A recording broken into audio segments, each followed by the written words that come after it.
Mapagpalang araw at isang magandang gabi. At time check natin is 1:18 in the morning. So magkakandak tayo ng ating roving kasi kaka-out lang ng last member ng ating gym.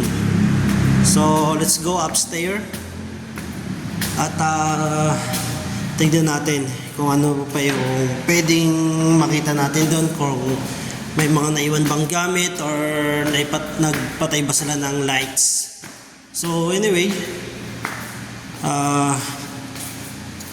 ang ating duty is 24 hours at ang pasok namin is 7 AM to 7 AM.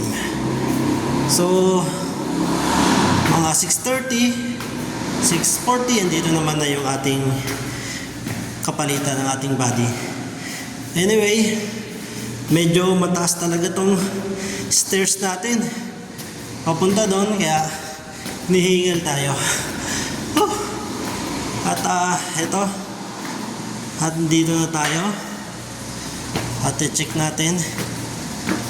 So bukas na lang is yung light sa courts speed is na light sa court. So i-turn off na natin siya.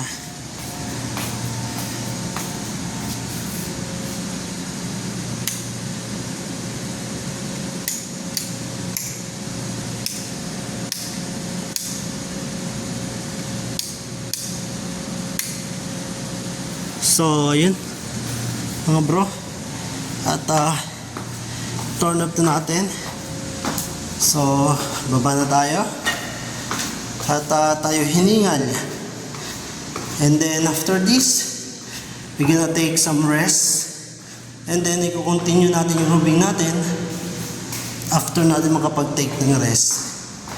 At yun nga, sabi ko 24 hours ang duty namin dito, pero kahit ganoon, just I always said na maganda talaga ang 24 hours duty na maraming nalilis and nakakatipid kesa sa pasok mo is 12 hours ng 12 hours. You can see the big difference between the 24 hours duty and the 12 hours duty. At ito, dito na tayo sa ating ground floor at ang ating posting area. Ayan. So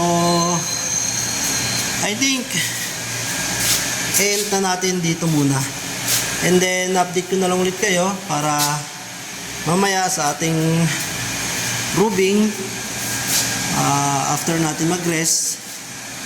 So mga bro at mga ka-59, good day, at update ko na lang kayo mamaya uli.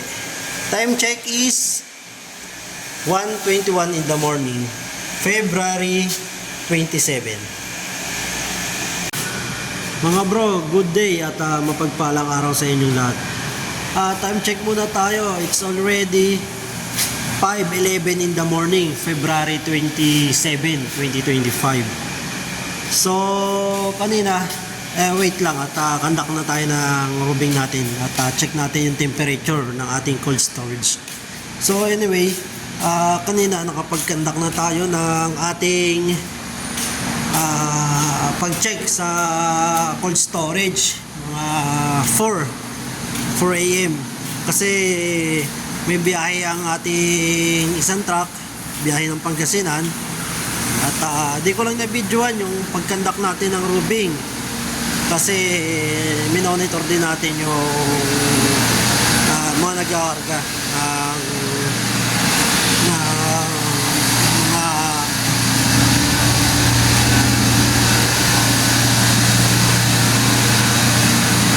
so ayan, so far so good naman, normal. So minonitor kasi natin yung mga nag-aarga ng mga frozen goods natin kanina. So anyway, at proceed naman tayo dito sa ating second storage.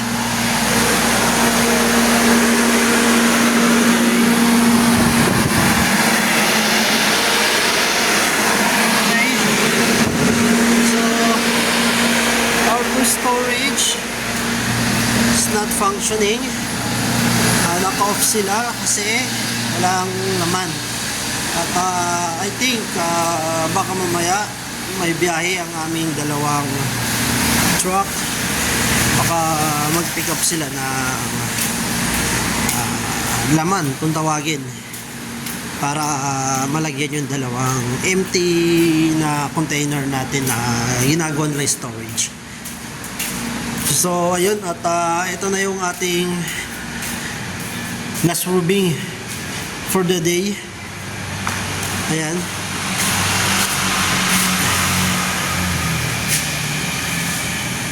So kahit paano naka-take a rest tayo ng mahaba-haba din. At medyo okay na tayo. At wala naman, di naman tayo masyadong napuyat ang gusto. At okay. Anyway, at eto kanina nandito ng truck natin, and then may isa pa tayo nandoon. Ayun. So ayan, ito lang muna ang ating video for the day. At ganun pa rin, same pa rin, ang ating duty is 24 hours always. At ano pa ba, siguro maganda next time at i-topic natin yung the difference between the 24 hours duty and the 12 hours duty. So what's the big difference between these two, diba? At tingin ko magandang topic sa atin yun. Anyway, at if you have some idea anong magandang i-topic as a security, so ita-topic natin. By the way, ayun pala yung ating bonan. At maya-maya kasi magpe-prepare na tayo, kaya andyan, nilabas ko na yun. At yan, ito yung ating pedestrian gate at ang gate ng mga truck. At ayun na nga mga kabro, hanggang dito na lang muna ang ating video. Good day at mapagpalang araw sa ating lahat.